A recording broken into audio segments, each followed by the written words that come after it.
Kogilu layout ಕದನ ಜೋರಾಗಿದೆ. ಸಿದ್ದರಾಮಯ್ಯ ಸರ್ಕಾರ ಕೆಲವರಿಗೆ ಕೊನೆಗೂ ಮನೆ ಕೊಡೋದಕ್ಕೆ ನಿರ್ಧಾರ ಮಾಡಿದೆ. ಅವರಿಗಿರೋ ಅರ್ಹತೆ ಏನು, ಕನ್ನಡ ಗೊತ್ತಿಲ್ಲದೆ ಇದ್ರು ಯಾಕೆ ಮನೆ ಕೊಡ್ತಿದ್ದಾರೆ ಅಂತ ಬನ್ನಿ ನೋಡೋಣ.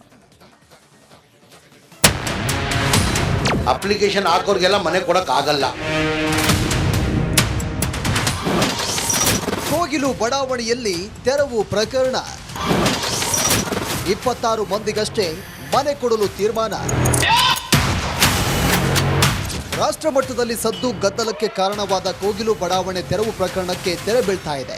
ಸಂತ್ರಸ್ತರಾದ 161 ಸಂತ್ರಸ್ತ ಕುಟುಂಬಗಳ ಪೈಕಿ ಕೇವಲ 26 ಮಂದಿಗಷ್ಟೇ ಪರ್ಯಾಯವಾಗಿ ಮನೆ ನೀಡಲು ನಿರ್ಧಾರ ಮಾಡಲಾಗಿದೆ.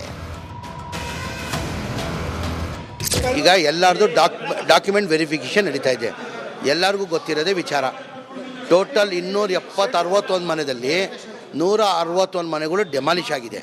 ಅಪ್ಲಿಕೇಶನ್ಗಳು ಜಾಸ್ತಿ ಬಂದಿದೆ. ಅಪ್ಲಿಕೇಶನ್ ಹಾಕೋರಿಗೆಲ್ಲ ಮನೆ ಕೊಡೋಕ್ಕಾಗಲ್ಲ. ಯಾರು ಡೆಮಾಲಿಷ್ ಮಾಡಿದ್ದಾರೆ ಅವ್ರಿಗೆ ಕನ್ಸಿಡರ್ ಮಾಡಬೇಕಂತ ತೀರ್ಮಾನ ಮಾಡಿದ್ದಾರೆ ಮಾನ್ಯ ಮುಖ್ಯಮಂತ್ರಿಗಳು. ಕಂಡೀಷನ್ಲಿ ಅಂದರೆ ಅವ್ರು ಡಾಕ್ಯುಮೆಂಟ್ ವೆರಿಫಿಕೇಷನ್ ಮಾಡ್ತಾರೆ. ಅವ್ರು ಲೋಕಲ್ ಆಗಿರಬೇಕು, ನಮ್ಮ ಕರ್ನಾಟಕದವ್ರು ಇರಬೇಕು. ಆಚೆಯವರಿದ್ದರೆ ಯಾವ ಕಾರಣಕ್ಕೆ ಕೊಡಲ್ಲ. ಅಕ್ರಮದ ಆರೋಪಿ ಜಮೀರ್ಗೆ ಪರಿಚಯ ಇಲ್ಲ. ಯಾರು? ಯಾವ ವಸೀಮು? ಅದು ನಂಗೆ ಗೊತ್ತಿಲ್ಲಪ್ಪ. 26 ಕುಟುಂಬಕ್ಕೆ ಮನೆ. ಬರೋಬ್ಬರಿ 26 ಅಕ್ರಮ ವಾಸಿಗಳಿಗೆ ಸೂರು ನೀಡಲು ತೀರ್ಮಾನಿಸಲಾಗಿದೆ. ಮನೆ ನೀಡಲು ವಸತಿ ಇಲಾಖೆ ಕೆಲವು ಮಾರ್ಗಸೂಚಿ ಮಾಡಿದೆ. ಕನಿಷ್ಠ 5 ವರ್ಷ ಬೆಂಗಳೂರು ವಾಸಿಗಳಾಗಿರಬೇಕು. ಮಾತೃಭಾಷೆ ಯಾವುದೇ ಆಗಿದ್ರೂ ಚಿಂತೆ ಇಲ್ವಂತೆ. ಮನೆ ಪಡೆಯಲು ಬೆಂಗಳೂರು ರೇಷನ್ ಕಾರ್ಡ್ ಬೇಕೇ ಬೇಕು.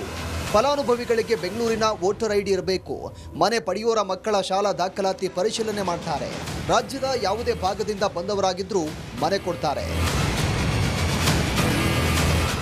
ವಸತಿ ಇಲಾಖೆಯವರು, ಕಂದಾಯ ಇಲಾಖೆಯವರು, BBMP ಅವರು ಮತ್ತು ಪೊಲೀಸ್ ಇಲಾಖೆಯವರು ಎಲ್ಲರೂ ಕೂಡ ಮಾನದಂಡಗಳ ಪ್ರಕಾರ ಯಾರು ಅರ್ಹರಿದ್ದಾರೆ ಅನ್ನೋದನ್ನು ಪರಿಶೀಲನೆ ನಡೆಸಿದ್ದಾರೆ. ಪರಿಶೀಲನೆ ಇನ್ನೂ ಕೂಡ ನಡೆದಿದೆ. ಪರಿಶೀಲನೆ ಮುಗಿದ ನಂತರ ನಾವು ಮೊದಲನೇ ಪಟ್ಟಿ ಪೂರ್ತಿ ಪರಿಶೀಲನೆ ಮಾಡೋದಕ್ಕೆ ಸಮಯ ಆಗುತ್ತೆ. ಆದರೆ ಮೊದಲನೇ ಪಟ್ಟಿಯನ್ನು ಆದಷ್ಟು ಬೇಗ ಕೆಲವರಿಗೆ ಯಾರು ಅರ್ಹರಿದ್ದಾರೆ ಅವರಿಗೆ ಪರ್ಯಾಯ ವಸತಿ ವ್ಯವಸ್ಥೆಗೆ ಮಾಡಿಕೊಡ್ಬೇಕು ಅಂತ ನಾವು ಹೇಳಿದ್ದೇವೆ. ಕೋಗಿಲು ಲೇಔಟ್ನಲ್ಲಿ ವಾಸವಾಗಿದ್ದವರು ಅಕ್ರಮ ವಾಸಿಗಳು ಎಂಬ ಬಗ್ಗೆ ರಿಪಬ್ಲಿಕ್ ಟಿವಿ ನಿರಂತರ ವರದಿ ಮಾಡಿತ್ತು. ವರದಿ ಬೆನ್ನಲ್ಲೇ ಹಣ ಪಡೆದು ಸರ್ಕಾರಿ ಜಾಗ ಕೊಟ್ಟ 4 ವಿರುದ್ಧ FIR ದಾಖಲಾಗಿದೆ. A1 ವಿಜಯ್, A2 ವಾಸಿಂನನ್ನ ವಶಕ್ಕೆ ಪಡೆದು ವಿಚಾರಣೆ ಮಾಡಲಾಗ್ತಾ ಇದೆ. Bureau report, republic Kannada. Kogilu layout ಕದನ ಜೋರಾಗಿದೆ. ಸಿದ್ದರಾಮಯ್ಯ ಸರ್ಕಾರ ಕೆಲವರಿಗೆ ಕೊನೆಗೂ ಮನೆ ಕೊಡೋದಕ್ಕೆ ನಿರ್ಧಾರ ಮಾಡಿದೆ. ಅವರಿಗಿರೋ ಅರ್ಹತೆ ಏನು, ಕನ್ನಡ ಗೊತ್ತಿಲ್ಲದೆ ಇದ್ರು ಯಾಕೆ ಮನೆ ಕೊಡ್ತಿದ್ದಾರೆ ಅಂತ ಬನ್ನಿ ನೋಡೋಣ. ಅಪ್ಲಿಕೇಶನ್ ಹಾಕೋರಿಗೆಲ್ಲ ಮನೆ ಕೊಡಕ್ ಆಗಲ್ಲ. ಕೋಗಿಲು ಬಡಾವಣೆಯಲ್ಲಿ ತೆರವು ಪ್ರಕರಣ. 26 ಮಂದಿಗಷ್ಟೇ ಮನೆ ಕೊಡಲು ತೀರ್ಮಾನ. ರಾಷ್ಟ್ರ ಮಟ್ಟದಲ್ಲಿ ಸದ್ದು ಗದ್ದಲಕ್ಕೆ ಕಾರಣವಾದ ಕೋಗಿಲು ಬಡಾವಣೆ ತೆರವು ಪ್ರಕರಣಕ್ಕೆ ತೆರೆ ಬೀಳ್ತಾ ಇದೆ. ಸಂತ್ರಸ್ತರಾದ 161 ಸಂತ್ರಸ್ತ ಕುಟುಂಬಗಳ ಪೈಕಿ ಕೇವಲ 26 ಮಂದಿಗಷ್ಟೇ ಪರ್ಯಾಯವಾಗಿ ಮನೆ ನೀಡಲು ನಿರ್ಧಾರ ಮಾಡಲಾಗಿದೆ. ಈಗ ಎಲ್ಲರದು ಡಾಕ್ಯುಮೆಂಟ್ ವೆರಿಫಿಕೇಶನ್ ನಡೀತಾ ಇದೆ. ಎಲ್ಲರಿಗೂ ಗೊತ್ತಿರೋದೇ ವಿಚಾರ. ಟೋಟಲ್ 270-61 ಮನೆಯಲ್ಲಿ 161 ಮನೆಗಳು ಡೆಮಾಲಿಷ್ ಆಗಿದೆ. ಅಪ್ಲಿಕೇಶನ್ಗಳು ಜಾಸ್ತಿ ಬಂದಿದೆ. ಅಪ್ಲಿಕೇಶನ್ ಹಾಕೋರಿಗೆಲ್ಲ ಮನೆ ಕೊಡೋಕ್ಕಾಗಲ್ಲ. ಯಾರು ಡೆಮಾಲಿಷ್ ಮಾಡಿದ್ದಾರೆ ಅವ್ರಿಗೆ ಕನ್ಸಿಡರ್ ಮಾಡಬೇಕಂತ ತೀರ್ಮಾನ ಮಾಡಿದ್ದಾರೆ ಮಾನ್ಯ ಮುಖ್ಯಮಂತ್ರಿಗಳು. ಕಂಡೀಷನ್ಲಿ ಅಂದರೆ ಅವ್ರು ಡಾಕ್ಯುಮೆಂಟ್ ವೆರಿಫಿಕೇಷನ್ ಮಾಡ್ತಾರೆ. ಅವ್ರು ಲೋಕಲ್ ಆಗಿರಬೇಕು, ನಮ್ಮ ಕರ್ನಾಟಕದವ್ರು ಇರಬೇಕು. ಆಚೆಯವರಿದ್ದರೆ ಯಾವ ಕಾರಣಕ್ಕೆ ಕೊಡಲ್ಲ. ಅಕ್ರಮದ ಆರೋಪಿ ಜಮೀರ್ಗೆ ಪರಿಚಯ ಇಲ್ಲ. ಯಾರು? ಯಾವ ವಸೀಮು? ಅದು ನಂಗೆ ಗೊತ್ತಿಲ್ಲಪ್ಪ. 26 ಕುಟುಂಬಕ್ಕೆ ಮನೆ. ಬರೋಬ್ಬರಿ 26 ಅಕ್ರಮ ವಾಸಿಗಳಿಗೆ ಸೂರು ನೀಡಲು ತೀರ್ಮಾನಿಸಲಾಗಿದೆ. ಮನೆ ನೀಡಲು ವಸತಿ ಇಲಾಖೆ ಕೆಲವು ಮಾರ್ಗಸೂಚಿ ಮಾಡಿದೆ. ಕನಿಷ್ಠ 5 ವರ್ಷ ಬೆಂಗಳೂರು ವಾಸಿಗಳಾಗಿರಬೇಕು. ಮಾತೃಭಾಷೆ ಯಾವುದೇ ಆಗಿದ್ರೂ ಚಿಂತೆ ಇಲ್ವಂತೆ. ಮನೆ ಪಡೆಯಲು ಬೆಂಗಳೂರು ರೇಷನ್ ಕಾರ್ಡ್ ಬೇಕೇ ಬೇಕು. ಫಲಾನುಭವಿಗಳಿಗೆ ಬೆಂಗಳೂರಿನ ವೋಟರ್ ಐಡಿ ಇರಬೇಕು. ಮನೆ ಪಡೆಯೋರ ಮಕ್ಕಳ ಶಾಲಾ ದಾಖಲಾತಿ ಪರಿಶೀಲನೆ ಮಾಡ್ತಾರೆ. ರಾಜ್ಯದ ಯಾವುದೇ ಭಾಗದಿಂದ ಬಂದವರಾಗಿದ್ರೂ ಮನೆ ಕೊಡ್ತಾರೆ. ವಸತಿ ಇಲಾಖೆಯವರು, ಕಂದಾಯ ಇಲಾಖೆಯವರು, BBMP ಅವರು ಮತ್ತು ಪೊಲೀಸ್ ಇಲಾಖೆಯವರು ಎಲ್ಲರೂ ಕೂಡ ಮಾನದಂಡಗಳ ಪ್ರಕಾರ ಯಾರು ಅರ್ಹರಿದ್ದಾರೆ ಅನ್ನೋದನ್ನು ಪರಿಶೀಲನೆ ನಡೆಸಿದ್ದಾರೆ.